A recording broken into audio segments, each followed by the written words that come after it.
Yeah, and we might as well go into that topic now. What's going on Bill. there, Damo? Now, tell us the truth, because, gee, there are a lot of rumours and things. What happened to Ross Lyon? The boundaries and the goalposts just keep getting changed by the club itself, Bill. They were very confident about 2 weeks ago that Alastair Clarkson would say yes, and then dramatically he came out via his management on that particular Wednesday of that week and said he's out. And that's the holding pattern for Alastair Clarkson now. Why did Ross Lyon say he's out? No, I was talking about Alastair Clarkson there, Bill. Ross Lyon then pulled out, as we know, in the week just gone on Thursday, just simply not wanting to go through a process that he felt that he wasn't going to have to do. And he was entitled to think that, given he'd had private conversations, multiple, with Luke Sayers, who's the chairman.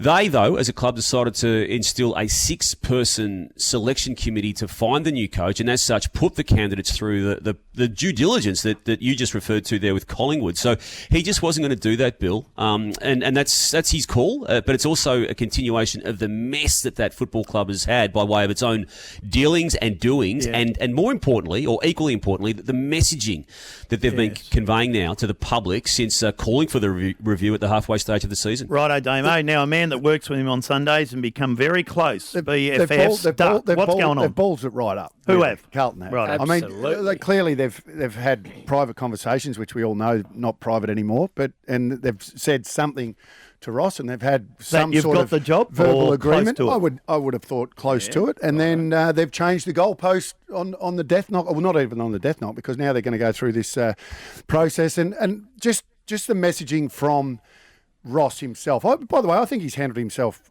given that he's a media performer and had to answer certain questions and hypotheticals. I think he's handled himself magnificently. But why, and he's right in what he says, why would he now need to go through a process, given that he's been a coach for 13 years? Everyone knows exactly what you're going to get.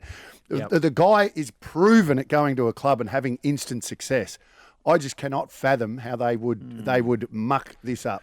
Well, so who's the sorry to cut you off there, Jim, but who's the front runner now? Who would you say is in the box seat? Because now it's all of a sudden wide open again. It's hard to determine that burner. Look, I'm a big fan and a big advocate of Michael Voss getting another chance at footy, but he was burnt by what happened in 2019. The club at that stage asked him to be part of what they said was going to be a process, and then in the end, the club itself, as we know, got so caught up and swept up in the David Teague train express that it ultimately became, that they didn't even respectfully get back to Michael Voss and say, look, thanks for showing us your interest, but you're not in it. They didn't even have the courtesy to do that. So he's burnt by that. So I could imagine he'd be starting from the at least on the back foot when it comes to the possibilities there. But I'd like to see him be a chance. If Brad Scott wanted to be serious with it, I think he'd be a chance. And again, I know Don Pike took himself out of the Collingwood machinations, but I'd be staggered if they didn't, as a club, at least try to get him interested in taking a phone call on that front. Given all the circumstances, who would take the job? Given how they jump from one thing to the other, like who would actually want it? No, but Duck, this is so all the names you're talking about: Ross Lyon, Brad Scott, Al Clarkson, Don Pike. The question, Damo, they're going to ask when they walk in is, have you got a settled board? Yes. What does your chairman look like? Who's your CEO? Is he a corporate wanker, or is he someone that actually understands footy? Who's your footy manager? Is he established and knows what he's doing? What's your medical staff like? What's your fitness staff like? And if you can't tick all those boxes, coaches of that quality, those four I just mentioned, are going to go, I'm not doing it. Well, that's what's happened. And that's where they're at. And that's where you can't have instability when you're trying to replace the most important employee at your club. Jim, you take your hat off to Collingwood, because they did have instability with the board and everything, but they've gone through the right process and got the right bloke they wanted. Have they got any of those names, though? Well, I reckon all of those names looked at it and went, first, do you reckon? No. It's a good point, Jim. Yeah. So they've had to go back to good point, Jim. Where they've ended up.